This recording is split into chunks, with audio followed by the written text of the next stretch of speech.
Assalamualaikum warahmatullahi wabarakatuh. Selamat datang di Cerita dari Mereka.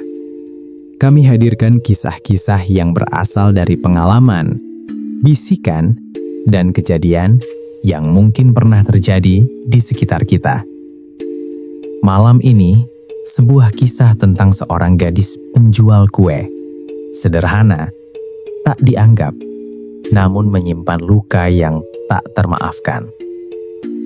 Dan ketika keadilan tak berpihak padanya, sesuatu bangkit untuk menuntut balas.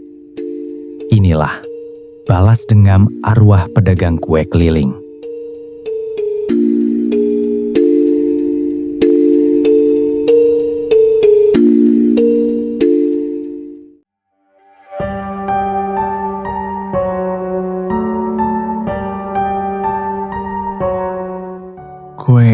Kue basah, lemper, onde-onde, lontong, bakwan, sama yang lainnya ada. Suara Surti terdengar mencacakan kue yang dia junjung di atas kepalanya. Suara itu lirih, tapi konsisten. Itu suara Surti, gadis 18 tahun yang harus memikul beban jauh lebih berat dari usianya. Sejak ayahnya meninggal karena kecelakaan kerja, Surti berubah dari siswi SMA biasa menjadi tulang punggung keluarga. Ibunya terbaring sakit, batuk tak pernah berhenti. Dua adiknya masih kecil, selalu menunggu kepulangan Surti dengan harapan bukan sekedar makanan, tapi harapan hidup. Setiap pagi, sebelum sekolah, Surti membuat kue. Setelah pulang sekolah, dia berkeliling menjajakan dagangannya hingga malam. Tak ada pilihan lain. Malam itu, langit tampak aneh. Awan gelap menggantung, padahal hujan tak turun. Surti memasuki daerah yang jarang ia lewati, komplek elit di pinggir kota. Jalanannya lebar, lampu terang, tapi entah kenapa terasa sunyi. Kue. Tak ada jawaban. Namun dari kejauhan, terdengar tawa. Sekelompok pemuda. Mobil mewah terparkir sembarangan. Botol minuman berserakan. Ada penjual kue. Salah satu dari mereka menyeringai. Surti ragu. Nalurinya ingin pergi.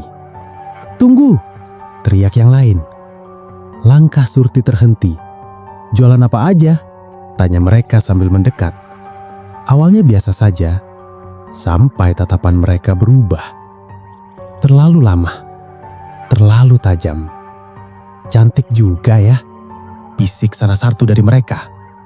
Surti mundur selangkah. Aku cuma jual kue, Kak." Tawa mereka pecah. Dan sejak saat itu, malam berubah menjadi mimpi buruk. Suara Surti tenggelam. Tangisnya tak ada yang mendengar. Langit tetap diam, dan dunia seakan sengaja menutup mata. Keesokan paginya, warga menemukan tampah kue yang biasa dibawa Surti, tergeletak di pinggir jalan. Isinya berserakan, namun Surti tidak ada. Pencarian dilakukan. Polisi datang, tapi hasilnya nihil. Keluarga Surti hanya bisa menunggu. Ibunya semakin lemah. Adik-adiknya menangis tiap malam. Malam ketiga sejak hilangnya Surti, terasa sunyi sekali. Angin pun tak ingin berhembus. Tetapi di rumah Surti malam itu, ibu dan kedua adiknya masih berharap Surti pulang. Tiba-tiba, udara di dalam rumah itu terasa dingin sekali. Surti berdiri di hadapan mereka dengan keadaan yang sangat mengenaskan. Pakaiannya robek di sana-sini. Wajahnya pucat pasi. Matanya kosong hitam. Senyumnya masih manis seperti dulu. Dia pun berkata dengan lirih, "Ibu, adik-adikku tersayang, maafkan aku. yang tak bisa menjaga kalian lagi. Surti, pulanglah nak. Kak, pulang. Kami rindu kakak. Kamu sekarang ada di mana? Kami masih terus mencarimu. Entahlah. Yang ku tahu, aku ada di dekat kompleks perumahan mewah. Yang di sana itu, Bu. Surti hanya menunjuk ke satu arah. Belum sempat ibunya bertanya. Lebih lanjut tiba-tiba lampu rumah padam. Gelap. Ketika lampu nyala kembali, Surti telah hilang. Ibu dan kedua adiknya memanggil-manggil Surti dengan kerasnya. Keesokan paginya ibunya Surti melaporkan pada pihak yang berwajib tentang keberadaan Surti saat ini. Akhirnya tubuh Surti ditemukan di semak-semak tak jauh dari kompleks perumahan mewah itu. Sunyi, dingin, dan tubuhnya penuh luka yang tak pantas diterima siapapun. Kasus itu sempat ramai, namun pelaku tak pernah tersentuh. Semua orang tahu siapa mereka yang telah melakukan kejahatan itu. Anak pejabat, anak orang berkuasa. Kasus itu perlahan menghilang begitu saja, bagai tertiup angin. Karena masing-masing instansi yang menangani kasus Surti tak mau ambil resiko.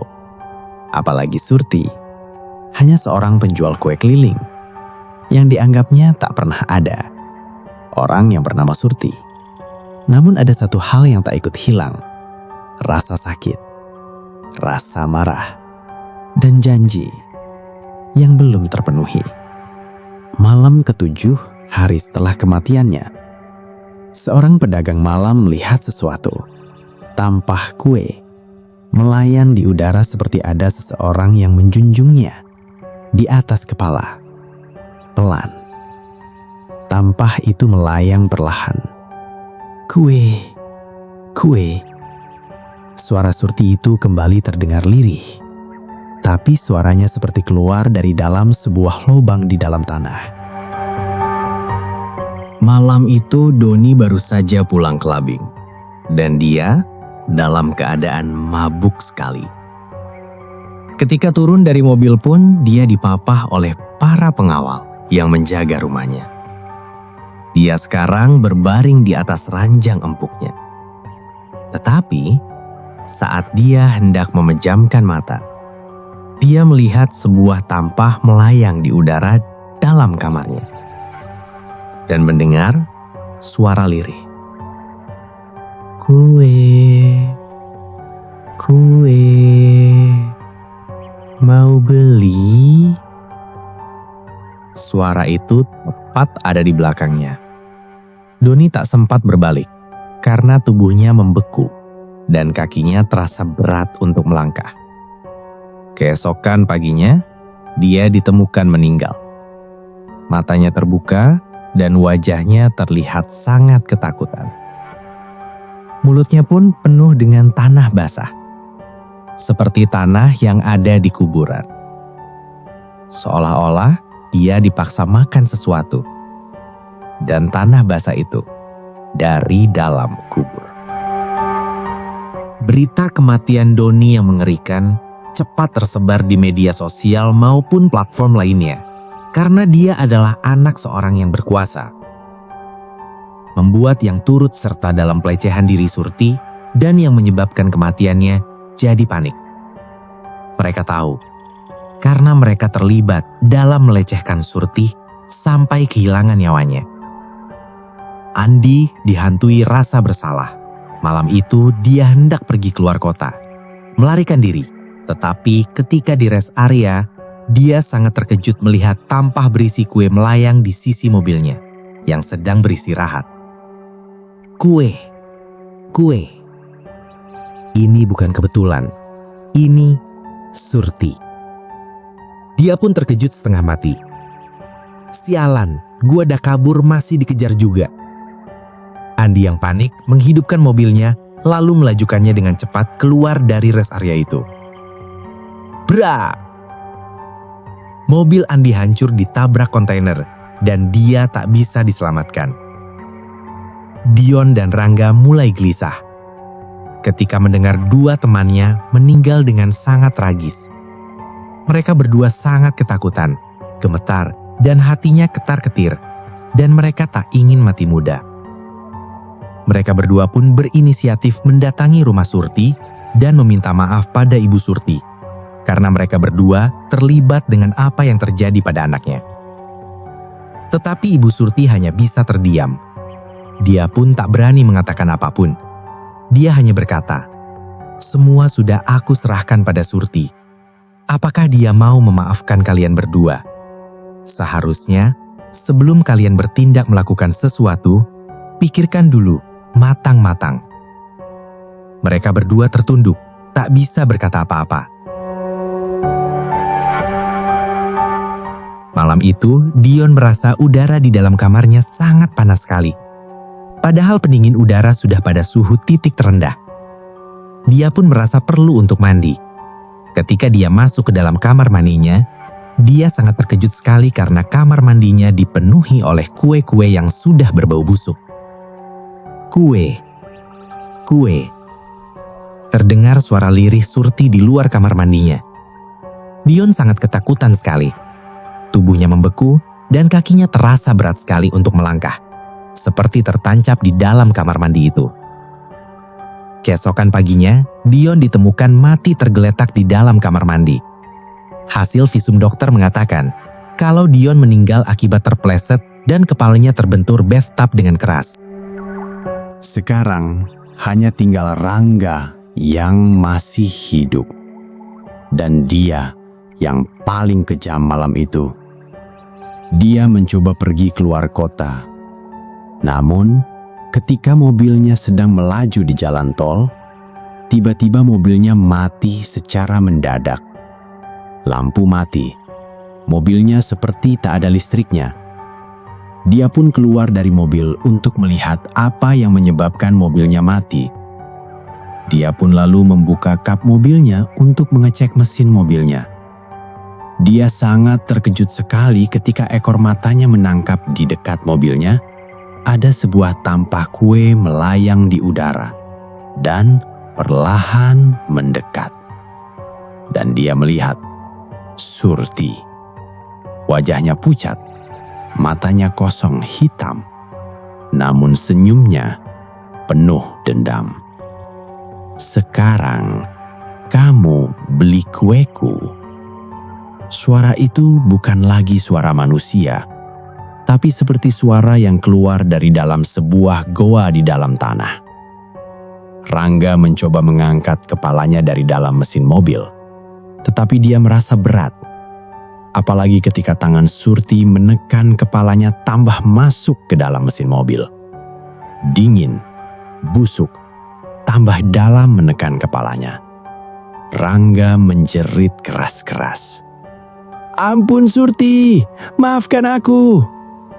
"Waktu aku minta tolong, kamu diam. Sekarang giliran aku." Kepala Rangga yang tenggelam di dalam, darah mulai menetes membasahi wajahnya. Jeritan Rangga terdengar menyayat hati. Namun, suara itu hilang di tengah jalan tol yang kosong. Keesokan paginya, Rangga ditemukan dalam keadaan tak bernyawa. Separuh tubuhnya ada di bawah kap mobil, tapi di kursi mobilnya ada satu kotak kue dengan tulisan dari darah, "Sudah lunas." Sejak saat itu, warga sering sekali mendengar suara Surti menjajakan kue. Kue. Namun, tak ada yang berani membeli, karena mereka tahu itu bukan pedagang biasa. Itu Surti yang hanya menjual satu hal sekarang: balas dendam.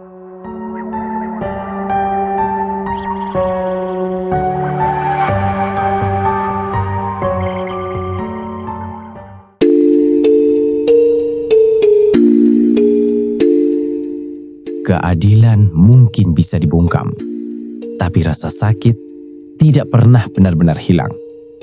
Surti mungkin sudah pergi, namun dendamnya tetap hidup. menghantui mereka yang pernah menutup mata.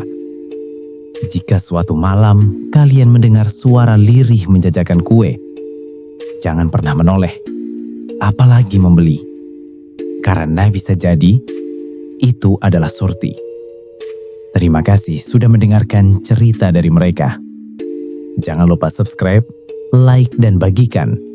Karena semakin banyak yang mendengar, semakin banyak yang tahu bahwa mereka benar-benar ada. Wassalamualaikum warahmatullahi wabarakatuh.